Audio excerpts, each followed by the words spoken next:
So we're here at the CCA Workbench where we're going to be talking about the Academy outdoors and rigs and techniques, Dave. Correct. And, you know, this week we're talking about redfish. Yeah, and redfish, like a lot of fish, they exhibit a lot of different behaviors from the time when they're little to they're big. And, a big fish doesn't act like a little fish. It's like sea trout. If you're in a spot where you're catching a bunch of little sea trout, you're probably going to be catching only little sea trout.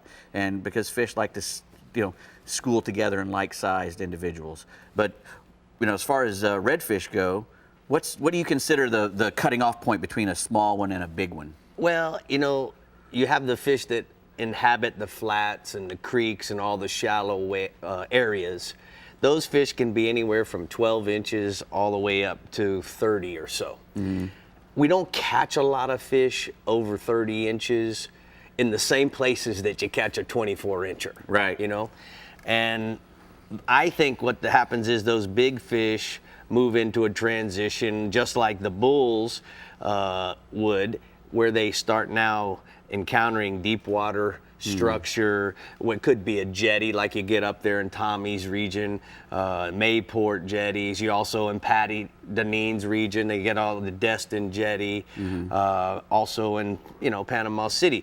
So the key is that there's a certain time, and I don't know, I'm not a biologist by any means, but I can tell you that the big fish you don't see, unless you're in Louisiana or even the Mosquito Lagoon, you don't see a 35 to 45-inch fish, in the same place you see a 25-inch. And mainly because once they get to that breeding stage, they like to spend their time in deeper water, and they'll go. And that's what's so great about the Mosquito Lagoon. It's a closed system, so pretty much a closed system. So you get those great big redfish in there, and during the summertime when all the redfish are really doing a lot of breeding, you don't have to go to the jetties or offshore. They're inshore and they're really close to the flats and everything, and they get enormous in there. They're all full of spawn too when you catch them in the summertime in that hot water, and they get really big in there. So that's a great place to chase them in the summertime, is in the Mosquito Lagoon. But you're spot on. You got to understand, guys, that you have fish that are going to be smaller fish. You're going to fish in one area, and then bigger fish you're going to fish a whole different pattern. Right. Speaking of that, what else we got? Well, in the summertime, we were talking earlier about in the wintertime, the fish are a little bit more lethargic if the water gets cold. There's a lot of shrimp in the water. So you're going to want to try to use a crustacean, a shrimp imitation of some sort, usually during the wintertime. Now, it's different in different places. Like we were talking earlier my parents live in Destin, so I go up there at Christmas time. And you'd think, when it's 30 degrees and raining, you're not going to catch a lot of redfish.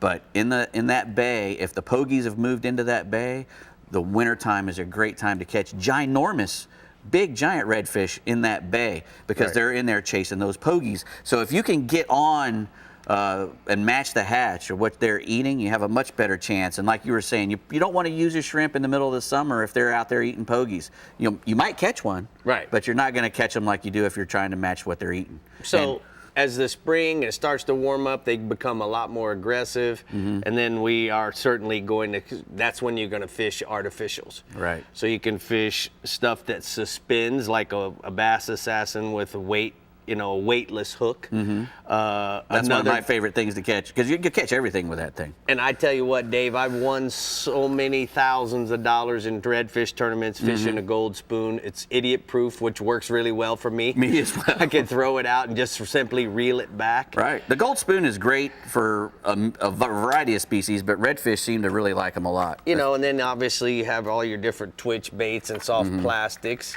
No, I can actually troll those up in the Destin area. I control those, and that thing's a good hooker. Up. But I can actually troll those kind of plugs, or even jigs. I can even pull paddle jigs and whatnot. When they're eating those pogies real hard, anything that looks like a fish cruising through there, they're going to slam. Rattle traps, even big bass lures. I catch them on everything up there. When they're really hungry, they'll eat. I know the first time I ever fished with Brie, I watched her catch 25 or 30 redfish, right, Brie?